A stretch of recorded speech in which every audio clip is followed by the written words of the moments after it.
Good afternoon, everybody. This is Keith with Spreadsheet Sports again. I am coming to you live from Tulsa, Oklahoma, actually Broken Arrow. Having a lot of fun this morning, breaking down the slate, and got some great stuff for you guys today. Huge day in the industry. Of course, we've got the $1 million mega monster over there on FanDuel, and we've got some great tournaments over there on DK as well. Haven't quite looked over there yet, but been having some fun on FanDuel this morning. It's been quite an eventful morning already. So want to get into a couple different things here before we start breaking down the game tonight. Obviously, first and foremost, congratulations to Moneybags for his dominance in the spread of the league last night. It was actually kind of funny because it was probably the most competitive league that we've had so far up to date. We had the top 8 were actually all within 8.5 points. Everybody scoring over 40 in the top 8, and Jolly Molly Max still had a 38.75. So the top 9 were actually all there within 10 points. So that's when it gets fun, is when it gets competitive like that. We did up it to 13 today. There's already 7 in. So it's kind of nice to be able to kick that up and kick that going. I've gotten a lot of great feedback about that on the Google Plus page. So continue to get in there and have some fun. We've yet to have back-to-back winners. So if Moneybag get in there before it gets full, maybe he can try to defend his title. But I don't know. He's actually, I don't think, in there yet.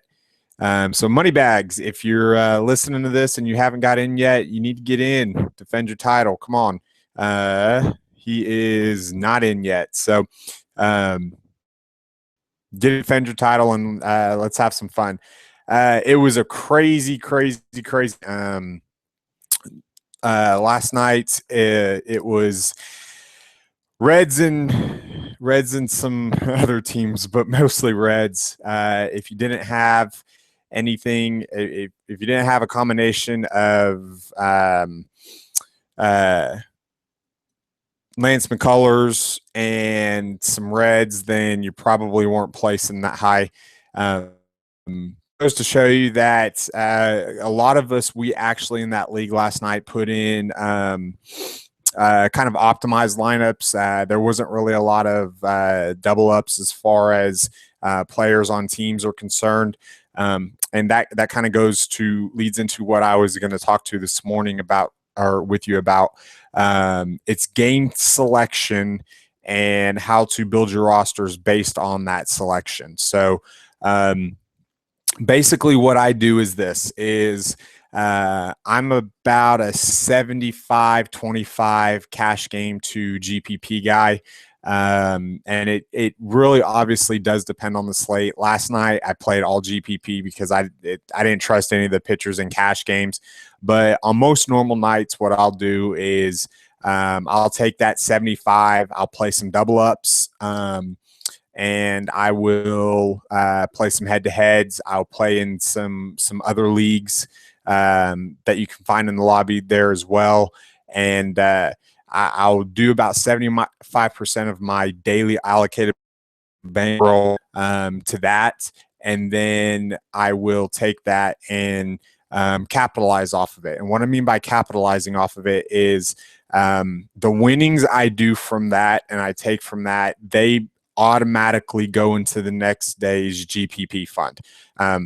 Basically what I do is I take my cash games, and some of you heard me talk about this. I take my cash games and I started out at the beginning of MLB and I played 100% cash game for 3 or 4 weeks.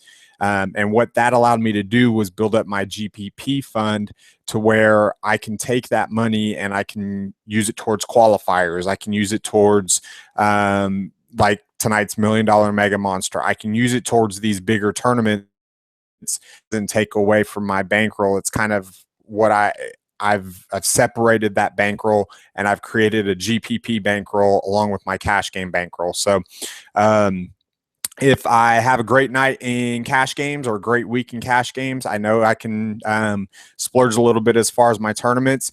If I have a bad night in cash games, I know that I'm not I'm not allotting anything to my GPP fund. And what I mean by that is basically, if say I play I start out with a $10,000 bankroll. I'm going to play obviously $1,000. You're going to play. I'm going to play 10% of my bankroll that night. I'm going to play $1,000 the first night in cash games. Okay, and I'm going to split up a lot of it into. I'm going to play about probably about 50, 40, 10. And what I mean by that is I'm going to play 50 or 50% of it in double ups, 40% of it in head to heads, and 10% of it into the 10 to 20 man leagues. And what that allows me to do is diversify my opponents. Okay. I'll probably use one or two or three lineups into that just to kind of make sure if it's a bigger slate to kind of hedge myself to where I don't have all my eggs into this one team and $1,000 is on that one team. That way, if one team busts, then I still have my other two teams here that can actually still profit on the night.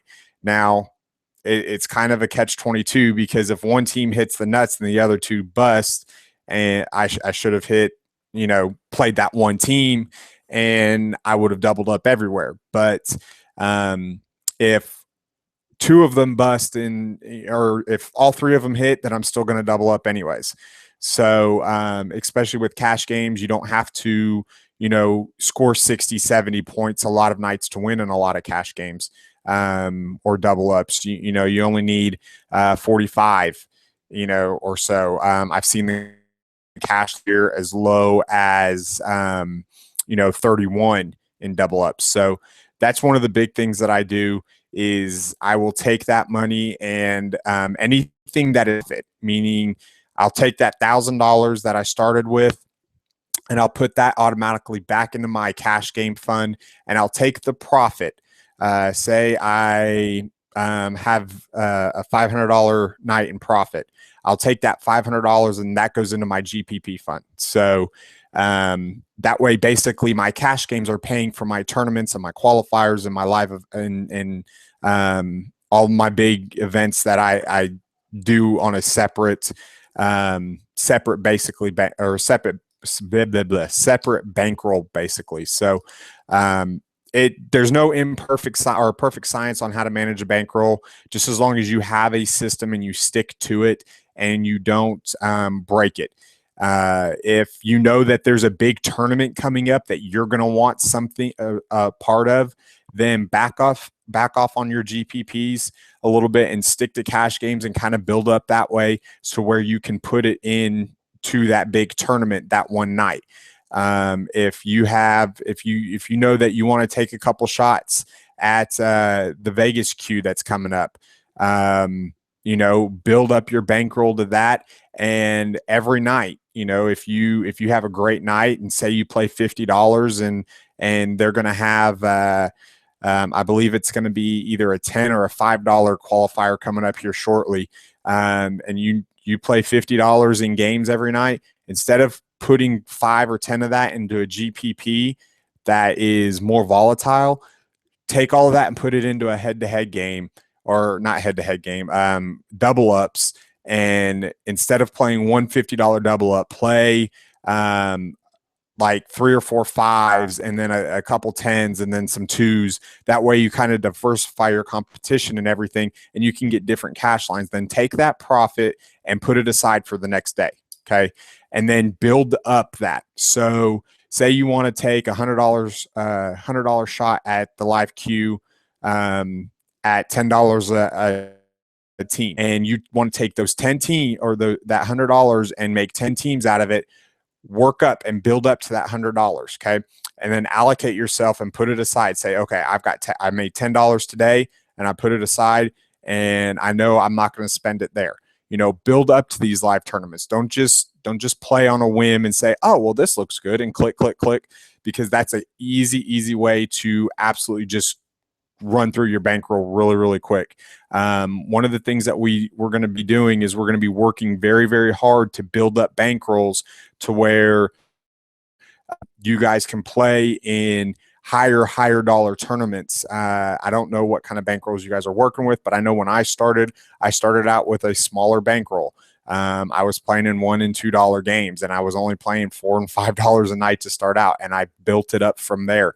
I'm still not where I want to be. Obviously, I want to be playing, $1,000 head-to-heads and $535 head-to-heads. And I'm not quite there yet, but it's a plan on how to get there. Not only that, but football season is coming up. Here's the big fun thing is you always end up playing more during football season because it's one time a week than you do during MLB, which is every single day, or even NBA for that matter. So if we build up our bankroll to where we can still take shots at GPPs and have fun there, but we also are building up our bankroll to take our big shots at obviously the big tournaments in football, then we're going to be progressing. So I can't wait for football. I love MLB. It's my bread and butter. It's probably honestly my best sport, just because you can't predict it as accurately. And there's tons of information out there. But it's one of those things that I know and understand the game on a personal level just because that's what I grew up doing. So, like I said, building the bankroll is the biggest key, and it's not always going to happen overnight and quick. Sure, you can go out and put $5 into the rally tonight and walk out with 10 grand. Absolutely. And if you do, golf clap. But if it's not realistic, if that happens, great, awesome. But let's not count on that. Let's work at grinding out head-to-heads, double ups, the 50. Let's work at grinding a lot of this stuff out. That way we have a larger bankroll when it comes time for football season, and we can capitalize off of the huge tournaments that they have as well. So let's get into Spreadsheet Sports League. It looks like we've got 7 entries in there right now. I've absolutely loved all the feedback that we've had with it. So let's keep it going. Let's fill this bad boy up. Like I said, I jumped it up to 13 today.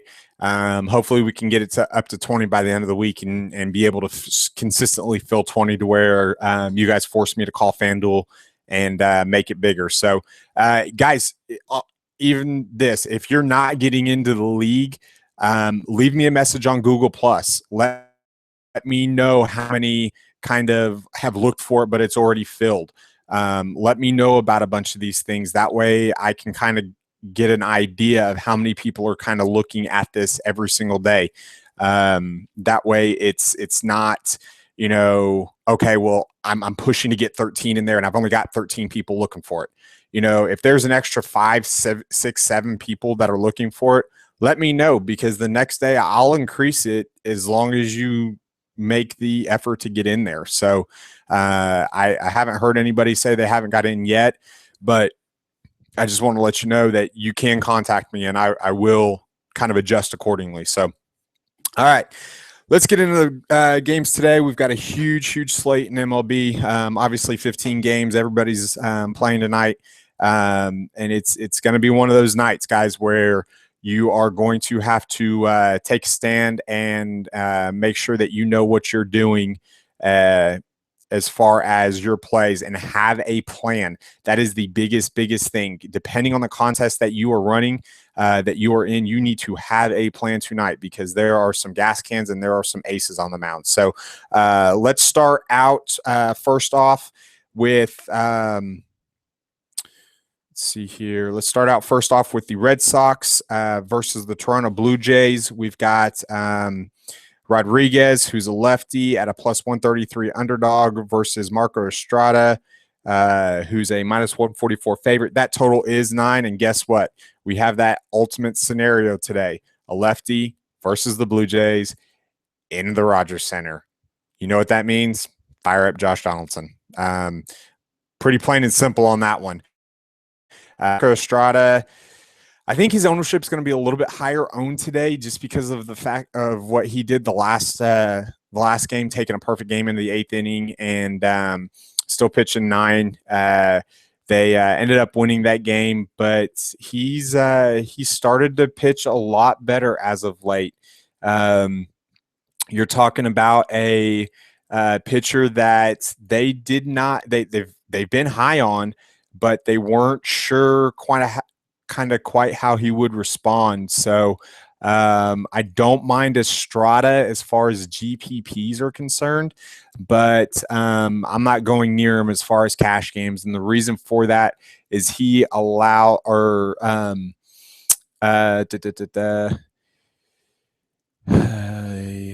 actually, sorry, I was looking at the wrong stats. Oh yeah, I do. I'm not going near him because the Red Sox only strike out 16.6% of the time versus right-handed pitching this year. So I think this is going to be a close game. The total, like I said, is at a 9. I could see this being a high-scoring close game as well, especially when it gets into the bullpen. Eduardo Rodriguez, he's only got 35 and a third innings, but he's allowed 17 earned runs in those 35 and a third innings. And the Blue Jays are have a 377 WOBA versus right-handed pitching this year. Left-handed pitching this year. So it's one of those things. We've got the perfect scenario. Fade him or fade the Blue Jays at your risk. I wouldn't necessarily go all in and stack off of them, but you will find a Blue Jay in my lineup, in every single one of my lineups tonight. The reason is because it's just too risky to fade them completely and not worry about that game. So the last time I faded Josh Donaldson when we had this scenario, he ended up hitting 2 home runs. So that kind of bit me in the butt. So there was that game. Next game we're going to be the Milwaukee Brewers versus the Philadelphia Phillies. And we have Taylor Youngman at a plus 111 dog versus Cole Hamels tonight at a minus 120 favorite. Pulling it up here. Let's see here. Taylor Youngman, he's actually been quite decent. He is allowing a 318 BABIP this year to opposing hitters, but his true stats show that he's due for a bit of regression, but not a lot. He does have a 2.74 ERA, but my deal is this is a really hard game to predict for me because Cole Hamels has allowed 11 home runs to right-handed batters this year. So I like Carlos Gomez. I like Ryan Braun. I like Jonathan Lucroy. So I like that little mini Brewer stack. Not a lot of people in the industry like to pick on Cole Hamels just because he can go out there and strike out 15 guys. So he does have a K per 9 of 9.6, and he is striking out batters 25.5% of the time. So the problem is he doesn't really have a defense behind him. So in cash games, I'm not going near him because especially on FanDuel where I need that win, the Phillies defense is not very good and the bullpen is not very good either. So if he leaves in the 7th inning with a 2-0 lead or a 2-1 lead, then there's a really, really big chance that bullpen or that defense is going to blow it for you, and you're not going to be able to pick up those 4 extra points that you absolutely need. So the only way to kind of mitigate that and offset that is if he strikes out 10, 11 batters and doesn't allow an earned run in like 7 innings. So I don't see that happening. Somebody's going to get him tonight. It's just going to be the question of which one of those right-handed power bats from Milwaukee are actually going to get him.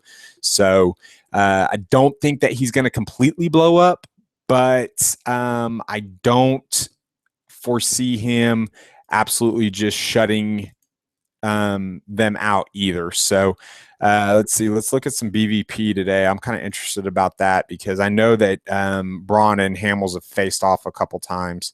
Let's see here. BVP.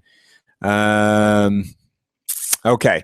Yeah. Ryan Braun is 10 for 31 with 3 home runs against Cole Hamels. Jonathan Lucroy is 6 for 13 with a home run.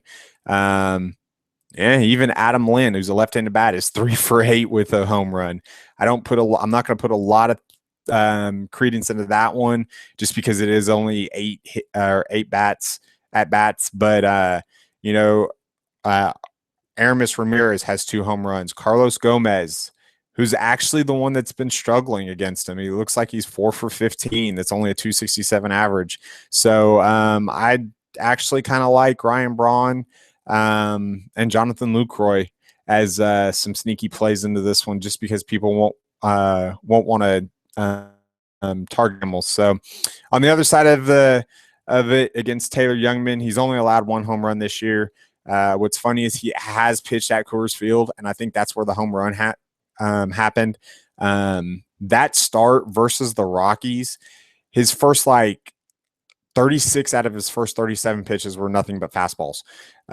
He absolutely just located the fastball, dominated it up and down until the Rockies ended up getting to him. So it's a small sample size, 23 innings with 7 earned runs, but against those Philly bats, it's worth.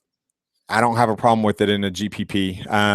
Where I will be targeting against Taylor Youngman is left-handed bats, though. He's allowing a 358 WOBA to left-handed batters this year. That's compared to a 273 WOBA versus right-handed batters. And it's one of those scenarios where you can fire up Ryan Howard. I don't mind Maikel Franco either, so it just kind of depends on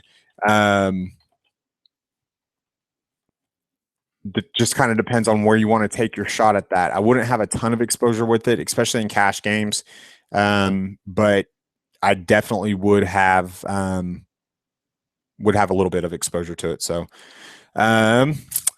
next one up here.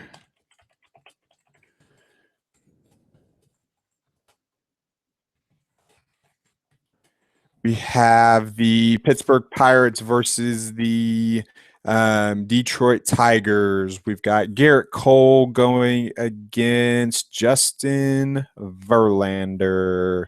And Verlander is kind of interesting because he's actually still kind of making his way back from that injury. And he kind of quite has not figured out how to pitch with the lower velocity, which is something that it takes a little bit of time to kind of alternate from being that power hitter to the finesse pitcher and to become more efficient.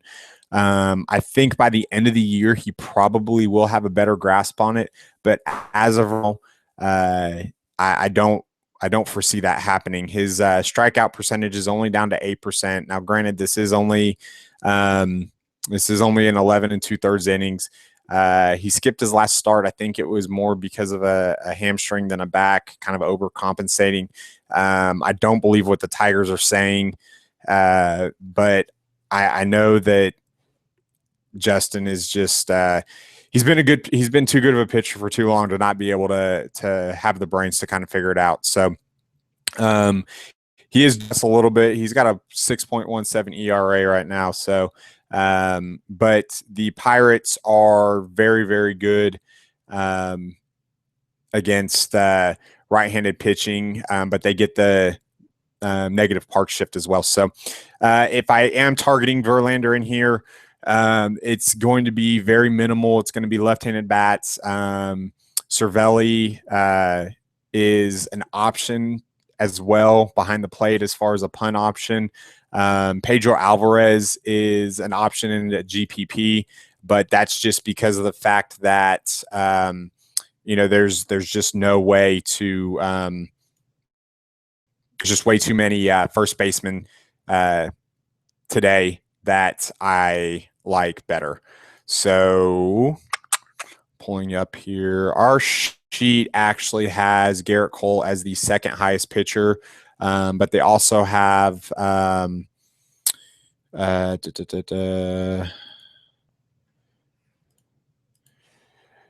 they also have JD Martinez getting to him.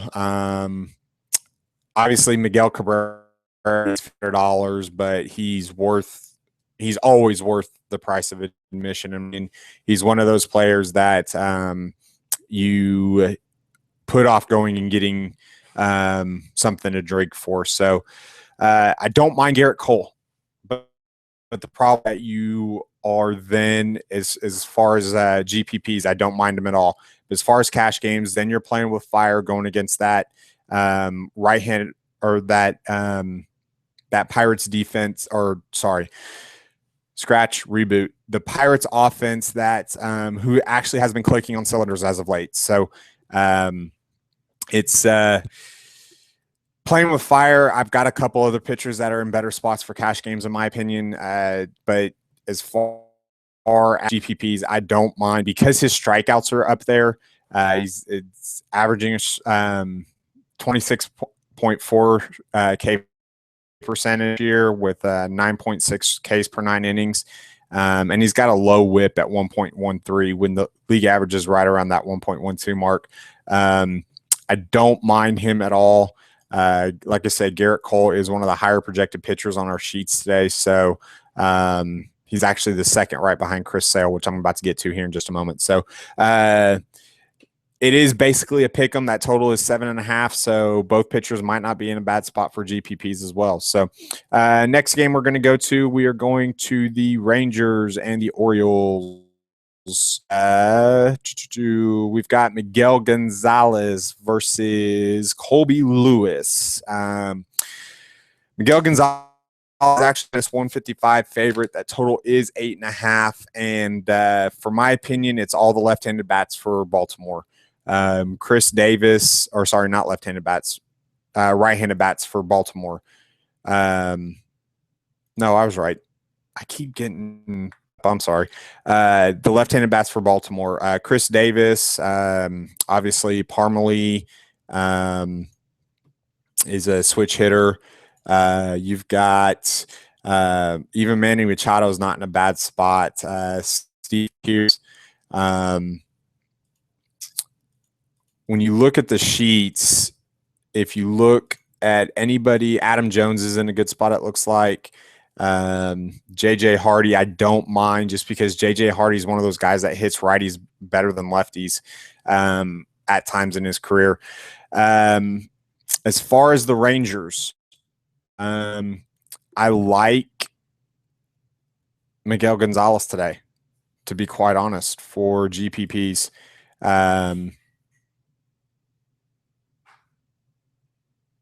He has allowed 12 home runs, so if I do target against him, it is going to be with the right-handed bats. He's allowing a 312 WOBA with 8 home runs versus a 290 WOBA to left-handed bats with only 4 home runs. So it looks like if people do get to him, it is going to be with the right-handed power bats. But he's only allowed a 248 BABIP to opposing hitters this year, which is absolutely insane. And he actually pitches better at Camden Yards than he does on the road. It looks like he's got a 1.89 ERA at home versus he's got a 3.58 total ERA. So it looks like he does pitch better at home than on the road, which is odd with it being a pitcher's park. So Colby Lewis, ain't touching him. Not with the 10-foot pole. I'm sorry. He might have been, if he would have been pitching on last night's slate, I still wouldn't have touched him. I think he had that one good year. He got paid. I'm not saying that he slacked off or anything. I'm just saying that major league hitters probably figured him out. So with that total being an 8.5 and it being in Camden Yards, I'm probably going to shy away. But I do like Miguel Gonzalez for GPPs if you want to look that route and kind of go away from Hurd. Let's see here. Let's go to the Washington Nationals versus the Atlanta Braves. We've got Jordan Zimmerman versus Shelby Miller. I can't talk this morning, guys. I'm sorry. And here is something that you have to look for is the home road splits. So if you look at it, Shelby Miller actually has a 1.59 ERA at home. Now, he has a 1.94 ERA overall, and his xFIP and his Sierra show that he's due to regress. He's pitching about 2 full earned runs better than what his true talent is showing.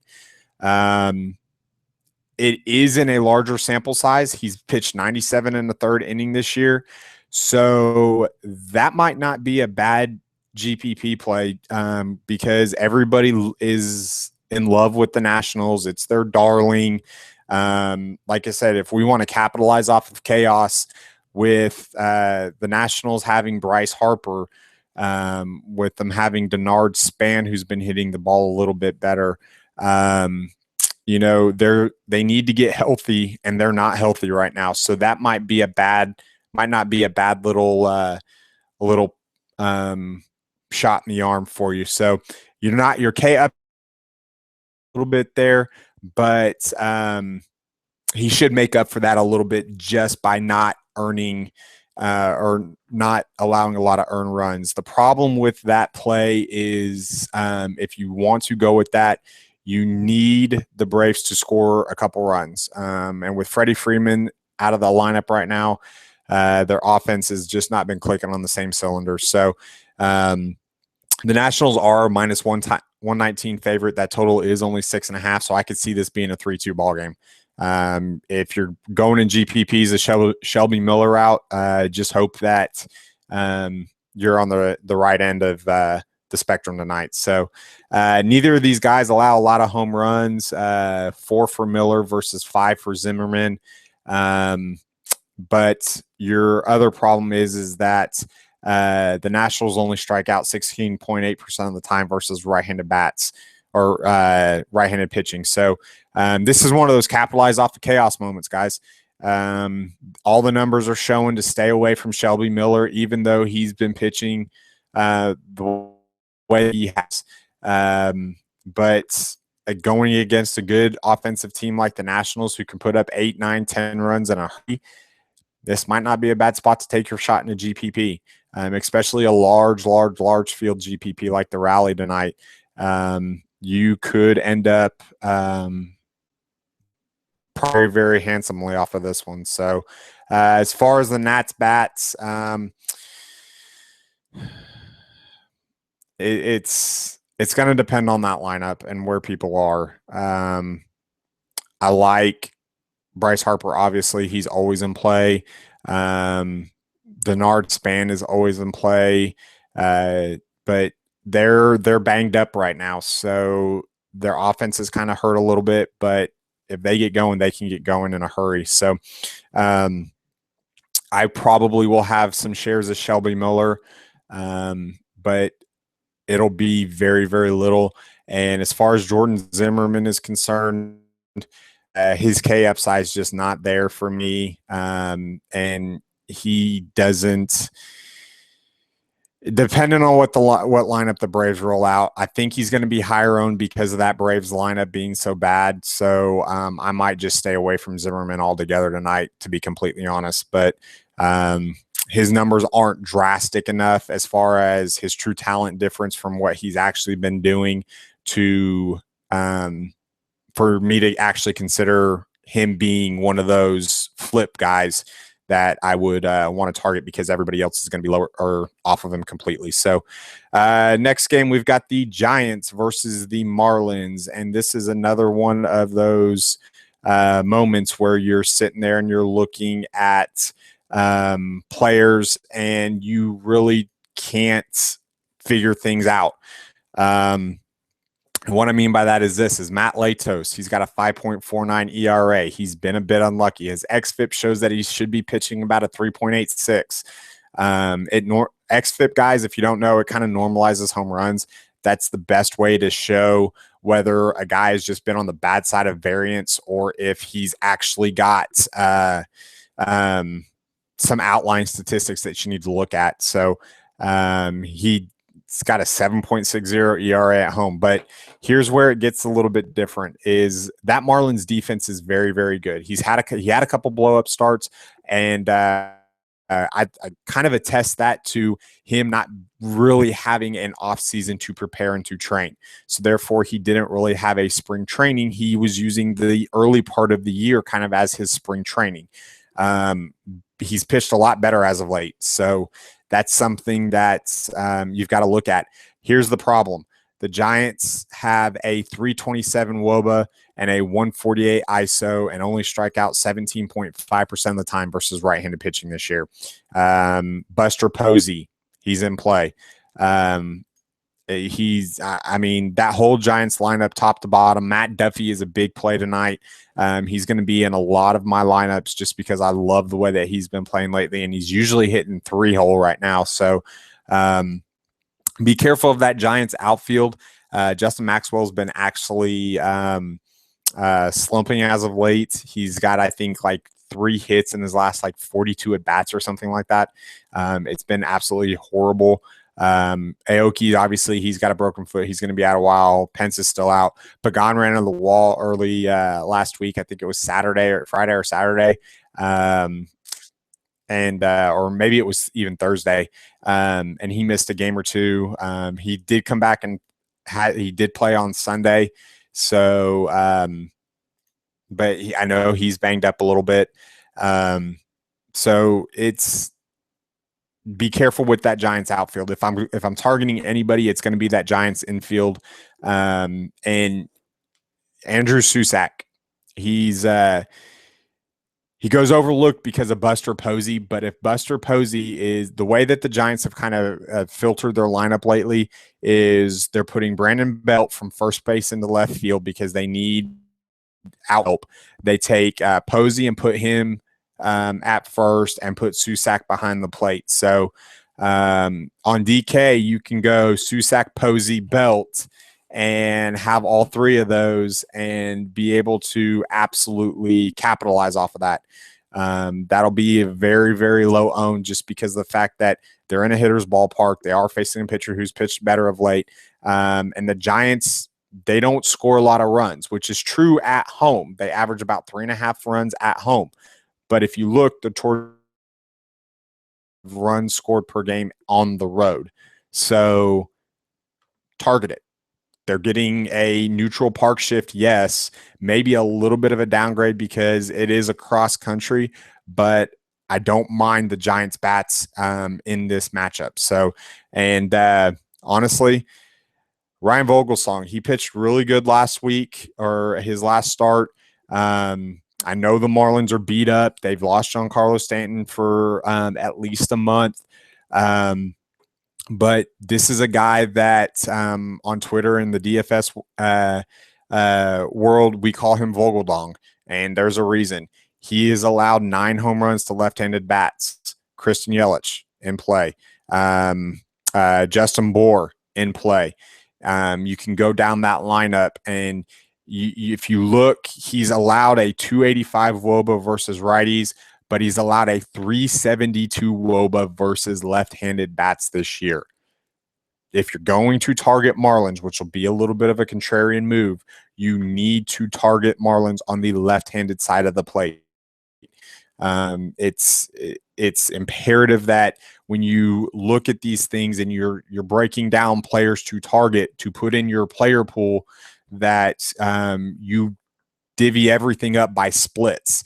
And the reason is because in baseball, when you only get 4 chances to actually capitalize versus a pitcher, you're going to get 3 of those if you're lucky, maybe only 2 of those versus the guy that is starting the game. So when you cut half of that production down and you try to predict half of that production, then you're already kind of ahead of the curve. You can't predict all 4 at bats versus the same pitcher. Obviously, that's not going to happen because nowadays with bullpens, we have lefty righty matchups and stuff like that. You can also take that and you can look at the opposing team's bullpens. Do they only have one left-handed batter? So once they burn that or relief pitcher, so once they burn that lefty, are they going to be able to bring in another one? I know, like the Rangers earlier this year, they didn't have a left-handed pitcher in their bullpen at all. So whenever you had a left-handed starter going, once he was out of the game, it was free game. You could target left-handed bats there. So when you guys are breaking these down, if you guys break them down, make sure you look at your splits versus righties versus lefties. And even look how hitters play versus even the same handedness. Some left-handed bats, they actually hit left-handed pitching very well, which people don't like to take left-handed bats versus left-handed pitching. So if it's something that you can find and you can target to separate yourself, then absolutely by all means do it. I know there's a couple players like that. So next game, we've got the Twins versus the Red. Boy, oh boy, oh boy, was this a game for the ages last night. I was on some Reds and I was on some Twins, and I told you last night I liked the Twins in this, and it was one of those. I didn't expect it to be 11-7 or whatever the final score was, but I did like some of the Twins bats. If you go back to yesterday's video and actually look at it. But here's the funny thing is I don't like the Twins today. They are, like I said, they are a scrappy team, and they are getting another right-handed pitcher, but I don't like the Twins today. I like DeSclafani, man. I know his numbers are showing that he's got a 3.35 ERA and he's due to regress, but I'm hoping that everybody is going to get on that. The fact that they're expecting the regression monster to come up and bite them and stay there for a while. So here's something. I like him more for FanDuel than I do for DraftKings, and the reason why is a 1.31 whip. Guys, tomorrow in my article, I will get into the difference between DraftKings pitchers, FanDuel pitchers, and the reasoning and my thinking behind targeting different pitchers for those different games. Or different pitchers for those different sites. I'm sorry. So that's something that I do look at, but he's got a 1.31 whip, so I don't like him on DraftKings. But he's only allowing a 2.77 BABIP this year. Now, here's the thing: he doesn't strike out a lot of people, but I expect him to go 6-7 innings. I don't expect the Twins to get him for a home run, or for a lot of home runs or a lot of runs at all. Obviously, we all know he can go out and he can lay an egg, and then we're left scratching ourselves in the head. So, but he's only allowed 5 home runs this year. Now, if somebody does get him, it's going to be a left-handed bat. So maybe 1 or 2 in a GPP, but definitely he's my sneaky GPP pitcher of the night, or he's one of them. Taylor Youngman's the other one. So that's something that's kind of nice. But as far as the Reds, man, stack the Reds. Up, down, left, right. That seems to be a new saying of mine. Up, down, left, right, every which way you possibly can. He's allowed 11 home runs to left-handed bats. He's allowed 6 home runs to right-handed bats. And we're talking about Phil Hughes here.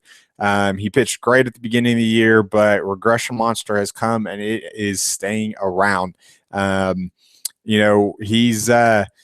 He's still due to regress according to his stats. He doesn't strike batters out. He only strikes batters out 14.7% of the time. The Reds don't strike out versus right-handed pitching, and they hit. I could see them scoring another 8-9 runs again tonight. So if you were on the Reds last night and you profited, congratulations. If you're on the Twins, then even better, because then if you just stacked that one game, the Twins and Reds, then you did really well with a couple other people sprinkled in there. So that's another one. That total, like I said, it's at a 7.5, but I think that's more to do to the Twins offense going against DeSclafani versus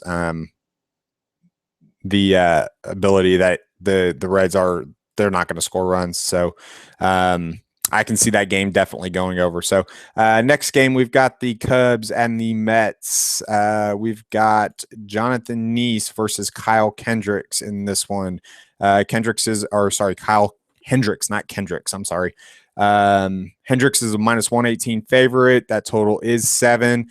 The Cubs are getting a positive park shift as far as pitching is concerned, and the Mets offense is an absolute dumpster fire. This game is really, really hard to predict, in my opinion. Kyle Hendricks has his true stats are showing that he is going to be pitching a lot better. I love the Cubs bats in this, but I don't know if they're going to get him for a lot of power, just because that Mets City Field doesn't surrender a lot of home runs. It's kind of towards the lower end of the National League parks, but fire up right-handed bats versus Jonathan Neese. This is one of those guys that's got the traditional splits. He's allowed 9 home runs to right-handed bats versus only 1 to left-handed bats. So Dexter Fowler will be batting from the right side where he's got more power. Fire him up. Chris Bryant, obviously. I haven't looked at Anthony Rizzo's splits yet, but I think he's pretty good against left-handed bats. But if you stack as far as a tournament, then I would do one without Chris or Anthony Rizzo and probably another one with Anthony Rizzo, just to have multiple exposure there. So that would be obviously Chris Bryant. Miguel Montero might be there, but I don't think he's going to get a lot of power out of that. Starling Castro has the ability to go yard. Addison Russell, obviously. So you've got a lot of options there for the Cubs, and man, the Cubs even in DFS, it's hard to trust. I've had them to where I had a couple Qs on the line earlier in the year when they were out west, and I needed some Cubs to come through for me, and they started to, and then that defense just went to crap, and it cost me a live final seat. So it's hard to trust the Cubs, but if you're going to do it, then there's no better place to than early in the night. So next game, we've got the Indians versus the Rays, and I told you yesterday, Nate Carnes, I absolutely loved him. He actually had 11 points. He only allowed, I think it was 2 or 3 runs. But Jason Kipnis got him in the first inning, got him again. Jason Kipnis is the hottest player in the American League right now, especially for second baseman. Fire him up again versus Erasmo Ramirez. I don't foresee Erasmo going deep into this game. I think the Indians are going to get him. But I absolutely 100% top cash game pitcher of the night is Danny Salazar. Striking out 11.47 per 9 innings, he at a 30 or over a 30% clip. The Rays are hitting okay against right-handed pitching, but we saw last night what they could what another rookie ended up doing to him against. So Danny Salazar, he's my top cash game pitcher of the night, hands down, bar none, just because his floor and his upside are absolutely up there. And although I don't expect 5-6 runs from the Indians, I do expect 3 or 4. And that total right now is at a 7, and Salazar is at a -116 favorite. So cash games, GPPs, load them up. So, but as far as the Indian bats are concerned, we've got obviously Jason Kipnis is in play. We had a couple more guys last night. Brandon Moss did very well. So you got to pick and choose your spots, and I would only really have more than 2 of them in a lineup if I'm doing a Cleveland stack. But I don't foresee the need to do that because there's a lot better teams in a lot better spots tonight. So Next game, we're going to go out to St. Louis and go to the Cardinals versus the White Sox. And here is where the conundrum can happen. You heard me last time say stack the Twins versus Chris Sale and the White Sox. They went off for 6 runs. It should have made you some money if you actually did it. I'm not calling it again, and here's the reason why. The Cardinals have a 296 WOBA, or sorry, a 299 WOBA with a 126 ISO versus left-handed pitching. Those aren't the numbers I'm too worried about. The number I'm worried about is they strike out 24% of the time. Now, they are the Cardinals. They are the best team in baseball. I don't know how they're doing it, but they are doing it. They are at home, and the White Sox offense is absolutely horrible. So this is a DK play. Chris Sale on DraftKings, by far none. That's the only place I'm going to play him. And the reason is because he's not a guarantee for the win with the 4 points on DraftKings. If I am targeting Cardinals, I'm going over the right on the right side of the plate. Okay, I'm going Matt Reynolds if he's in the lineup. Johnny Peralta, Randall Grichuk. I'm going that route, and this is where I'll have a little bit of exposure to him. I'll probably have 1 3-man Cardinals stack on FanDuel, maybe 1 5-man Cardinals stack on DraftKings, but not a lot, just because of the fact that I don't expect Sale to come out and get absolutely shelled two games in a row. He's too good of a pitcher, and I don't foresee that. Now, Lance Lynn, I love him tonight. GPPs, cash games, everywhere you can go. He's in a good spot. He doesn't quite have the K upside of Chris Sale. He's not striking out batters at a higher clip or anything like that, but he could be on the right side of the game tonight. And if the Cardinals get to that White Sox bullpen, if Sale only goes 6-7 innings, then and Lynn's efficient, he could be in a good spot to get those 4 extra points. So I don't mind Chris Sale tonight on DraftKings. He wouldn't be a bad FanDuel play as far as a tournament's concerned. I think he's going to be higher owned. But he can definitely make up for those 4 FanDuel points just by the amount of strikeouts that he gets. But for cash games, I'm going to want there's another pitcher I actually like better, and I'm going to want that those bonus points if I put him in my cash game lineup. So obviously Salazar, he's my cash game pitcher tonight.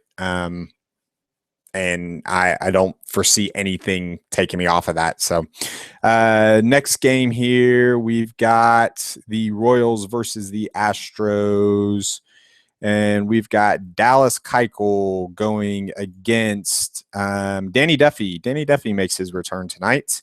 And so, again, same analysis, different day. Target the Astros bats. They're boom or bust. You're going to want to target the right-handed bats the most. Get that splits advantage. But Dallas Keuchel, if I'm full disclosure, last night took a shot at Chicago. I had Nate Carnes and this was one lineup. I took 2 shots. I had Nate Carnes in one lineup with 3 Royals and 3 Rockies, and got about 28 points, with 11 of it being from Nate Carnes. So it's those are one of the, when you're going for Qs, it's a boom or bust mentality. It doesn't do any good to finish second. It actually hurts a lot. But you want to win or finish last. That is your mentality. So I knew McCullers was going to be higher owned. He was about 21% owned on FanDuel. So I took the route of doing a mini 3-man stack of Royals. It didn't work out. So I loved the lineup. It just, it didn't work out yesterday. So when you try to capitalize off of chaos, then sometimes it's going to work out. Sometimes it's not. Last night just wasn't my night. So, but if you're going to target against Dallas Keuchel today, you're going to want to do it with right-handed bats to get the power. He's allowed a 251 WOBA versus righties versus a 167 WOBA versus lefties. 6 home runs versus 1 home runs righty to lefty.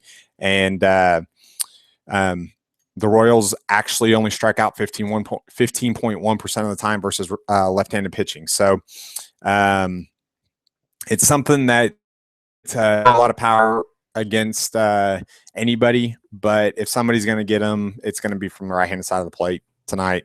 But I love Dallas Keuchel. He's probably my number 2 pitcher as far as cash games, just because of the efficiency that he can have, and he's actually a favorite to get the win. So, but GPPs, he's doing pretty good too. Obviously, we know the analysis for the Astros versus Danny Duffy. It's hit or miss. It's GPP play only. Stack them in 5 different ways if you want to. I like Chris Carter. I like Springer in this one. Altuve is actually finding my way into a lot of cash games tonight. So, yeah. Astros right-handed bats, stack them, and hopefully watch the ball fly. So, next game we've got a couple more here, and then I'll let you guys get back to everyday life. We've got the Dodgers versus the D-backs. And last night, Dodgers jumped out to a huge a lead. Diamondbacks came back, and it was a back-and-forth game the rest of the night. So that's what these National League West games are. Obviously, everybody knows that I'm a big National League West guy because of the Rockies, but these National League West games, they're dogfights in every ballpark every single night. But Jock Peterson, he's again, fire him up. Here's the funny thing is in Ruby De La Rosa's last 10 starts, he is actually lost 1 time. Now he's had some no decisions and stuff in there, but it's been crazy. I don't know what happened, but something out. A lot of those earned runs that he's allowed, they've been off of the home run, but he tends to limit the damage. So I see Jock Peterson getting him. I see Adrian Alice, Andre Ethier. I see them all getting them. The Dodgers have a 191 ISO versus right-handed pitching this year with a 341 WOBA. Load them up. Left-handed bats for the Dodgers. So especially in a hitter's ballpark. Carlos Frias, he not he's been the benefit of Positive Park. He is not pitched that great. He's got a 4.31 ERA. He's due to kind of come back down to earth a little bit, even though his true talent and everything show that he's at a 4x FIP. Here's my issue with him is he's got a 1.52 whip. It's unbelievable. So he's allowed a 409 WOBA versus left-handed bats versus a 278 versus right-handed bats. Obviously, it's that split-handedness. So let's see here. Left-handed bats. I mean, Paul Goldschmidt, he's always in play. But you can take a look down here and go through our sheets and stuff, and you're looking at, Nick Ahmed, he's in a good spot. AJ Pollock is. David Peralta is always in a good spot. So you've got some options on the Diamondback side of the ball too. I won't be targeting pitchers. I will be targeting hitters in this game. So that total is at a 9. So load him up, and Jock Peterson will find his way into a ton of my lineups tonight. So next game, we've got the Yankees at the Angels, and Didn't get as many home runs as I thought we'd get from the right-handed bats of the Angels last night. But we've got two smaller we've got two pitchers this one that don't have a large sample size as of this year. Avon Nova, you're going to have to go back and look at his older splits. I do like some of the right-handed bats for the Angels. I do like some of the I do like Cole Calhoun a lot tonight too, by the way. So Andrew Haney, we don't have a lot of major league experience from him, but he is a left-handed bat. So fire up A-Rod. Young, obviously, yeah, Chris Young. So there's not a lot of analysis on this just because we don't have a large sample size on the pitchers. So if you're going to take your shots in this one, make it sporadic as far as sprinkling in some guys, maybe a A-Rod and a Chris Young in one lineup, and then a Teixeira and an A-Rod in another one. I don't like any of them for cash games just because of the unpredictability. What you try to do for cash games is predict the predictable and capitalize off of it. But for GPPs, that's where you want to predict the unpredictable. That's when you stack against Clayton Kershaw, you stack against Chris Sale. That way, when the higher owned pitchers of the night, they end up getting hit, then it helps you twofold. It catapults you up the leaderboard, and it kills all those lineups that had that pitcher. So I don't see any of these either one of these pitchers being highly owned. And I don't foresee a lot of the hitters are going to be more highly owned than the pitchers, but it's going to be the name brand hitters. So if you can find that sneaky value, maybe with a Johnny Giavotella, maybe with a Steven Drew, a Chris Young, who's a little bit more known now versus left-handed pitching, then you would be able to find kind of separate yourself and differentiate yourself to be able to shoot yourself up the leaderboard late at night. So next game, we've got the unfortunate Rockies versus the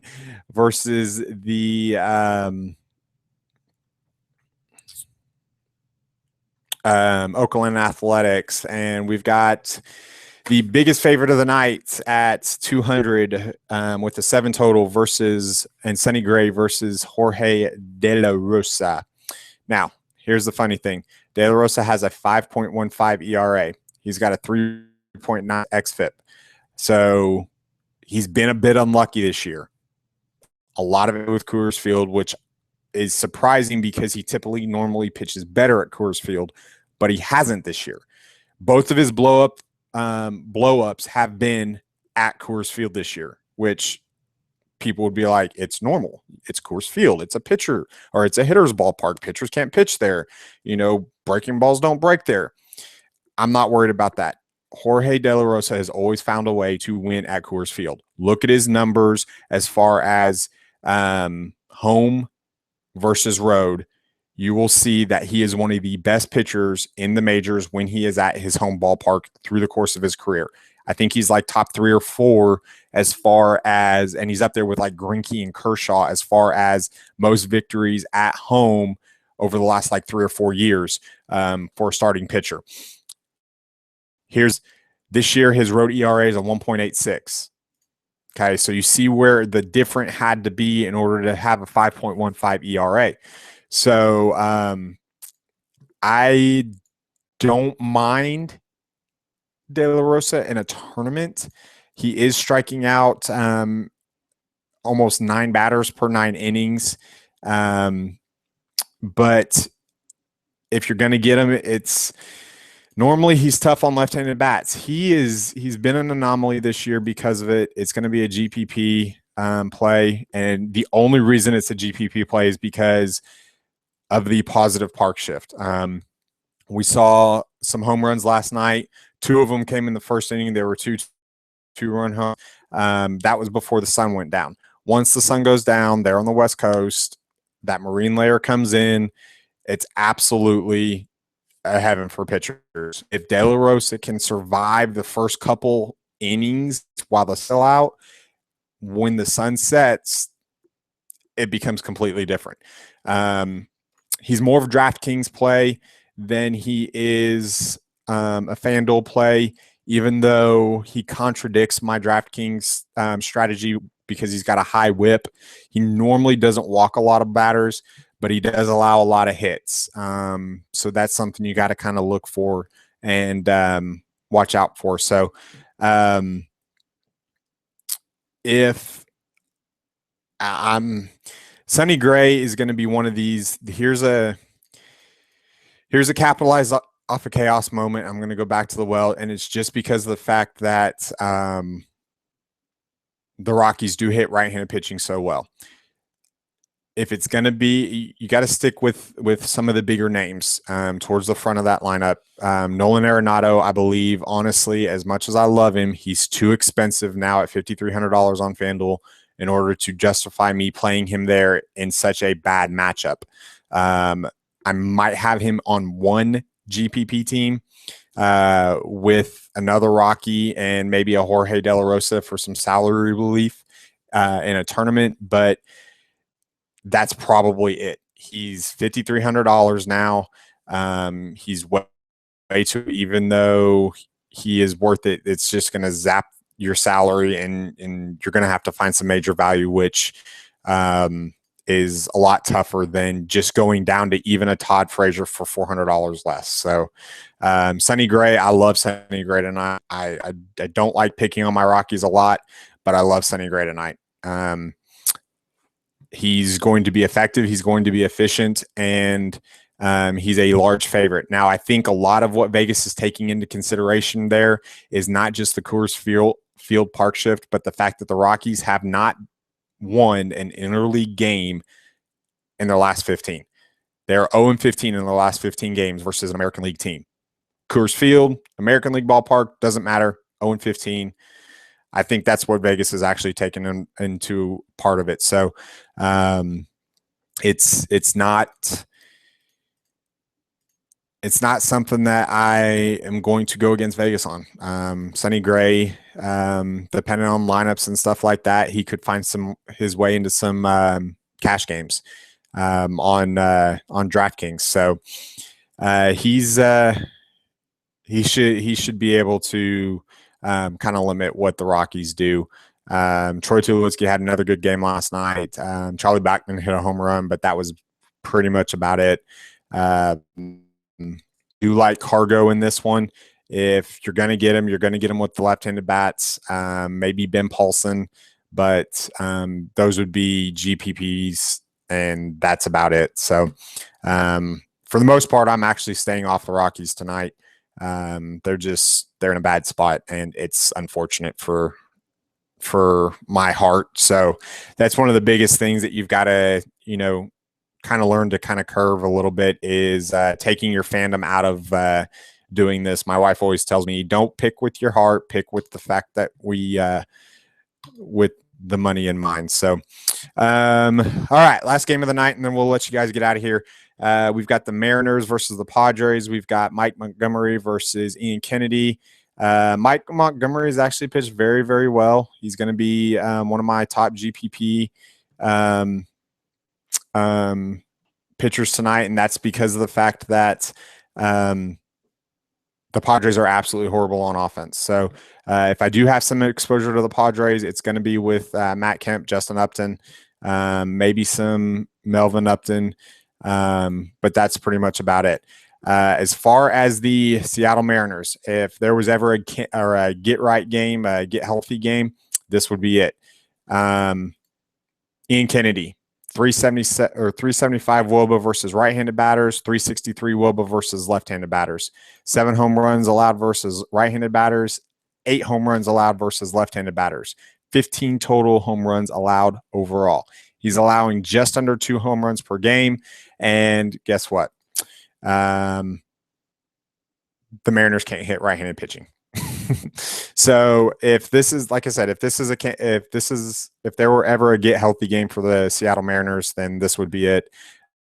Nelly Cruz is in play for me. Depending on how that lineup shakes out, maybe Seth Smith. He's going home to San Diego. or not home to San Diego. He came up with Colorado, but he did play in San Diego a couple years. Did very well there, so maybe a little bit of a revenge game, but he does know the park, and he actually has fared well in that park over the course of his career. But it's going to be limited exposure, but Nelson Cruz is going to be one of those guys. Maybe a Robinson Cano in a Seattle stack, but boy, he's just not hitting for power this year at all. It's unreal what he just hasn't hit this year at all. So gonna have a limited exposure, but I will have some major exposure to Nelson Cruz. So guys, just want to thank everybody for hanging out with me again today. Article will be out here in just a little bit. Trying to get these things done for you guys as quick as possible, but things do come up, life does happen and everything. But it allows you to kind of get everything working and know kind of what my opinions are going to be and how to turn chaos into cash. So for Spreadsheet Sports, I am Keith. You can get at me at Twitter you can get at me at Twitter, Boomers DFS Daddy, or on FanDuel or Spreadsheet Sports. It's at Sheet Sports on Twitter, Google Plus page, and we will talk to you guys later. If you're in the Spreadsheet Sports League, good luck tonight, and if not, then good luck tonight in your games. Thanks, everybody.